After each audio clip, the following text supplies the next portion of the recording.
আলামিন গোটা জগৎ সাজাইলেন দুনিয়ার মানুষ একমাত্র তোমার খেদমতের জন্য।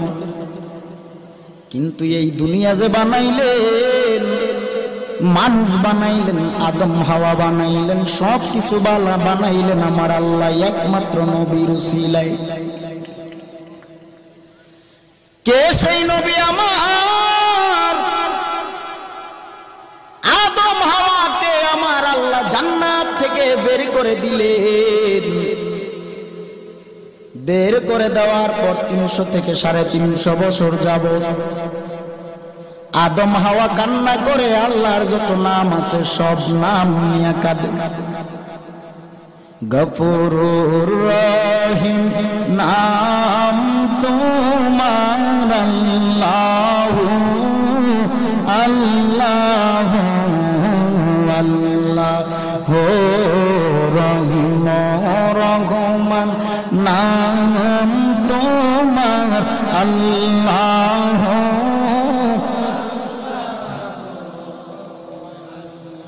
ও আল্লাহ, তোমার এমন কোন নাম নাই যেই নাম নিয়ে আমি আদম নবী তোমাকে ডাকি নাই। শেষ পর্যন্ত আদম নবী বলে, রে আল্লাহ, জান্নাতের পারে দেখেছিলাম আপনার নামের সাথে আরেকটা নাম, জানি না তিনি কে, তবে তিনি হলেন শেষ নবী রাহমাতুল লিল আলামিন। ও আল্লাহ, মুহাম্মাদুর রাসূলুল্লাহ সেই নামের খাতিরে তুমি ক্ষমা করে দাও। সুবহানাল্লাহ বলুন। ওই নবীজির নাম মুবারক নিয়া আল্লাহর কাছে ক্ষমা চাওয়া মাত্র আল্লাহ বলে, রে আদম, অনেক দেরি করে ফেলেছো। জান্নাত থেকে যখন তোমাকে বের করে দেই তখনই যদি তুমি আমি আল্লাহর নামটা নিতা আর আমার বন্ধু নবীর নাম নিয়ে আমি আল্লাহর কাছে আরজি জানাইতা, এরে আদম 350 বছর কান্না করা লাগতো না। তোমার একবার যদি খালি আমার নবীর নামের দোহাই দিতা, এরে আদম, তোমাকে আমি আল্লাহ জান্নাত থেকে বের করতাম না।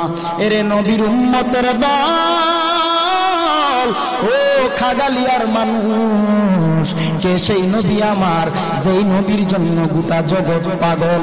আমরা মানুষ হইয়া ওই নবীকে চিনলাম না রে বাবা।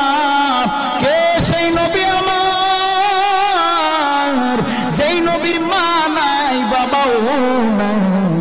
নবী কোনদিন মা হারা চিন্তায় এত পরিমাণ কাঁদে